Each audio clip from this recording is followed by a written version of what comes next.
Supreme court ने ईमान मजारी के खिलाफ मुतनाज़ा ट्वीट्स केस में ट्रायल रोकने का हुक्म दे दिया। अदालत ने इस्लामाबाद हाई कोर्ट के फैसले तक ट्रायल कोर्ट की कार्रवाई आगे न बढ़ाने की हिदायत की है। सुप्रीम कोर्ट ने यह भी कहा कि तवक्को है इस्लामाबाद हाई कोर्ट अपील पर जल्द फैसला करेगी। सुप्रीम कोर्ट ने ईमान मजारी की ट्रायल रुकवाने की दरख्वास्त पर हुक्म दिया कि इस्लामाबाद हाई कोर्ट के फैसले तक ट्रायल रोका जाए। जस्टिस हाशिम काकड़ ने रिमार्क्स दिए कि ईमान मजारी और हादी चट्ठा वकला होने के बावजूद ट्रायल में एहतजाज करते रहे। किसी सूरत मातहत अदलिया के जजेस को बेतौकीर नहीं होने दिया जाएगा। हुकूमत को भी इजाज़त नहीं दी जा सकती कि जिसे चाहे सजा दे। सुप्रीम कोर्ट ने ईमान मजारी के खिलाफ मुतनाज़ा ट्वीट्स केस में ट्रायल रोकने का हुक्म दे दिया। अदालत ने इस्लामाबाद हाई कोर्ट के फैसले तक ट्रायल कोर्ट की कार्रवाई आगे न बढ़ाने की हिदायत की है। सुप्रीम कोर्ट ने यह भी कहा कि तवक्को है इस्लामाबाद हाई कोर्ट अपील पर जल्द फैसला करेगी। सुप्रीम कोर्ट ने ईमान मजारी की ट्रायल रुकवाने की दरख्वास्त पर हुक्म दिया कि इस्लामाबाद हाई कोर्ट के फैसले तक ट्रायल रोका जाए।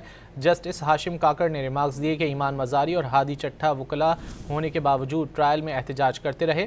किसी सूरत मातहत अदलिया के जजेस को बेतौकीर नहीं होने दिया जाएगा। हुकूमत को भी इजाज़त नहीं दी जा सकती कि जिसे चाहे सजा दे।